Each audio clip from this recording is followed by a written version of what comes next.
आता कोणत्याही पोलिसाची गुंडागिरी होणार नाही, कारण एखाद्या पोलिसाने तुमच्याशी जर गैरवर्तन केलं तर कायद्यात बदल झालेला आहे, मग तुम्ही त्याला चांगला धडा शिकवू शकता, तुम्ही त्याच्या विरुद्ध तक्रार दाखल करू शकतात। आणि आता पोलिसाची जी काही तक्रार असेल ती पोलीस ठाण्यामध्ये पोलीस कर्मचाऱ्यांजोडीला राहणार नाही, ती दुसऱ्या कुठेतरी नोंदवली जाणार आहे आणि आपणास त्वरित कारवाई सुद्धा तिथे दिसणार आहे। जर कोणी पोलीस कर्मचारी तुमच्या जोडीला जर गैरवर्तन करत असेल, तुमच्याकडे एखाद्या मोठ्या डोळ्यांनी पाहत असेल किंवा तुमच्याशी धमक्या देत बोलत असेल तुम्ही किंवा तुमच्याशी गैरवर्तन करत असेल, मग यासाठी नवीन कायद्याचे विशेष कलम 198 बनवण्यात आलेले आहे, म्हणजे BNS SS।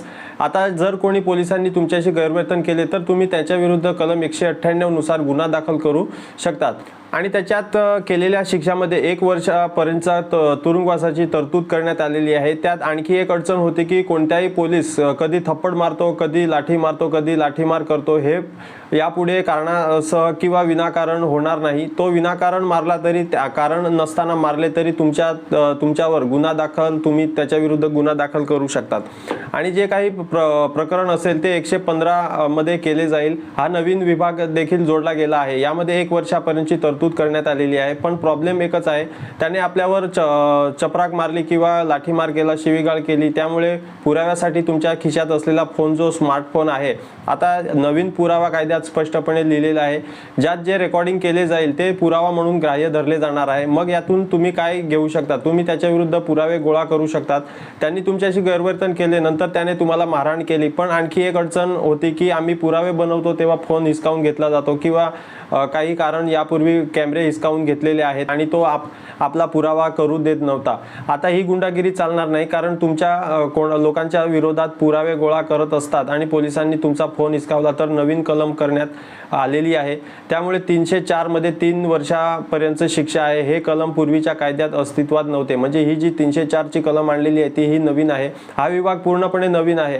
आता जर तुम्ही एखाद्या विरुद्ध पुरावे गोळा करत असतील तो तुमच्याशी असे करू शकणार नाही, त्यामुळे तुमचा फोन हिसकावला तर 304 अन्वये त्याला थेट त्याच्या विरुद्ध गुन्हा दाखल करू शकतात। याशिवाय आणखी एक अडचण होती की वाहतूक पोलीस ठाण्यामधले उभे राहतात आणि बाजारात राहणारे शिवीगाळ केल्याशिवाय बोलत नाही। यापुढे असे होणार नाही, गुंडागिरी संपलेली आहे। पोलीस कर्मचाऱ्यांनी सार्वजनिक ठिकाणी अपशब्द वापरल्यास कलम 296 तयार करण्यात आलेले असून त्यामध्ये 3 महिन्यापर्यंतची शिक्षेची तरतूद आहे आणि तक्रार पोलीस ठाण्यात नोंदवली जाणार नाही। मग कुठे नोंदवली ते पण मी तुम्हाला सांगणार आहे, त्याची फिर्याद कुठेतरी दाखल होईल, मी तुम्हाला या गोष्टी सर्व सांगणार आहे। थोडं धीर धरा, पण तुम्ही जे पुरावे गोळा करत आहेत आणि जर त्याने तुमचा फोन हिसकावला तर हा विभाग तयार केला गेला आहे। जर फोन हिसकावून घेतल्यानंतर त्याने तुम्ही रेकॉर्डिंग केलेली डेटा हटवला, म्हणजे डिलीट जर केला, तुमचा फोन हिसकावून घेतल्यानंतर तुमचा कॅमेरा हिसकावल्यानंतर जो डेटा स्वतःच डिलीट करतो आणि आता याला कोणताही जो मोठा अधिकारी असेल तो त्याला वाचवू शकणार नाही। नवीन कलम 238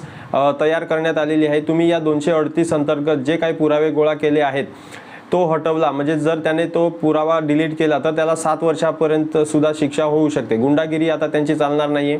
आणि एक अडचण याच्यात मोठी होती ती म्हणजे कोणी पोलीस तुम्हाला पोलीस स्टेशनला बोलवून घेतो आणि तुम्हाला 1-2 थप्पड मारून तुम्ही कोऱ्या कागदावर सही करा असं तुम्हाला कबूल कर, तूनेच केलेलं आहे पण मी काय केले नसताना असे सांगून कोऱ्या कागदावर सही कर असे तुम्हाला सांगितले जाते। आता एखाद्या पोलिसाने तुम्हाला पोलीस ठाण्यात बोलवले, थप्पड मारली आणि कोऱ्या कागदावर सही करायला लावली तर ते सांगता येणार नाही त्याला, किंवा एखाद्याला जर गुन्हा कबूल करायला लावतो या कायद्यात जर तुम्ही 120 आहे ती त्याच्यात तुम्हाला 7 ते 10 वर्षापर्यंत, म्हणजे जो अधिकारी असेल त्याला 7 ते 10 वर्षापर्यंतची त्याला शिक्षा आहे, म्हणजे कलम आहे ती 120 ची आहे।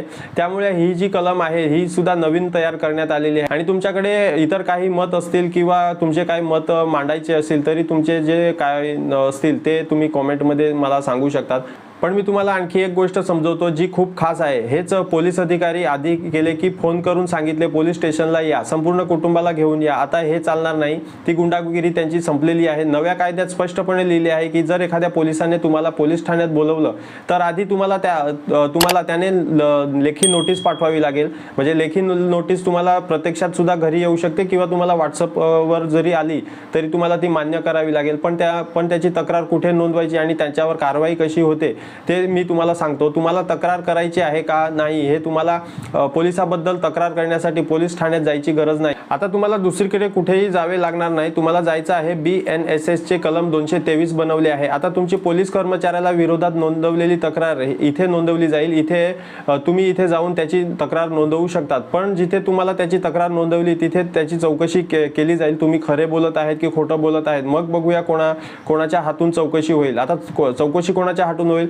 त्यामुळे त्या लोकांकडून जो तपास करून घेतला जाईल, तुमच्याशी गैरवर्तन करणारा पोलीस असेल त्या पोलीस अधिकाऱ्यांचे जे वरिष्ठ म्हणजेच DSP किंवा SP जे काय असतील त्यांच्याजवळून तपास केली जाईल. तपास त्यांच्या विरोधात कलम 223 नुसार पोलिसाची तक्रार दाखल केली तर त्याची चौकशी केली जाईल. त्याची वरिष्ठ अधिकाऱ्यांकडून चौकशी करण्यात तिथे येणार आहे. हा अहवाल कोण बनवणार? तो अहवाल आहे तो तुमच्याकडे असलेले पुरावे घेऊन कारवाई अवघ्या 90 दिवसात संपेल. म्हणजे तुम्ही एकदा तक्रार केल्यानंतर 90 दिवसामध्ये कारवाई तिथे संपेल. 232 BNSS अंतर्गत तुम्हाला 90 दिवसाच्या आत कारवाई दिसेल. म्हणजे त्याच्यात त्यांनी स्पष्टपणे लिहिलेलं आहे. मग आता तुम्ही काय करू शकता? तुम्ही कोणत्याही पोलिसाविरुद्ध तक्रार करू शकतात. पण केव्हा करू शकतात?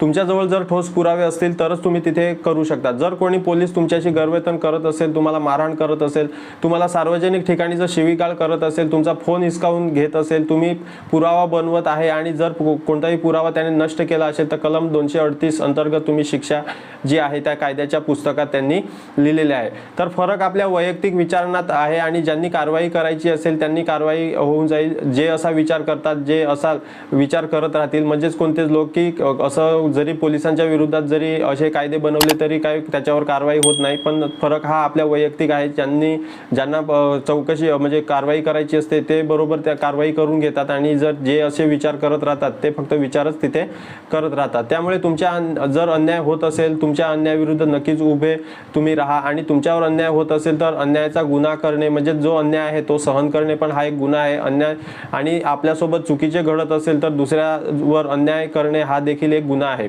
त्यामुळे चूक सहन करणे हा देखील गुन्हा आहे. आणि कोणताही जर तुमच्या जोडीला चुकीचे घडत असेल तर तुम्ही सहन करत असाल तर कदाचित ही गोष्ट सुद्धा चुकीचीच आहे आणि पुढे सुद्धा तुमच्या जोडीला चुकीचं होऊ शकते. त्यामुळे तुम्ही या कलमांतर्गत आवाज उठवू शकतात आणि याच्या मदतीने तुम्ही तिथे जाऊन तक्रार नोंदवू शकतात.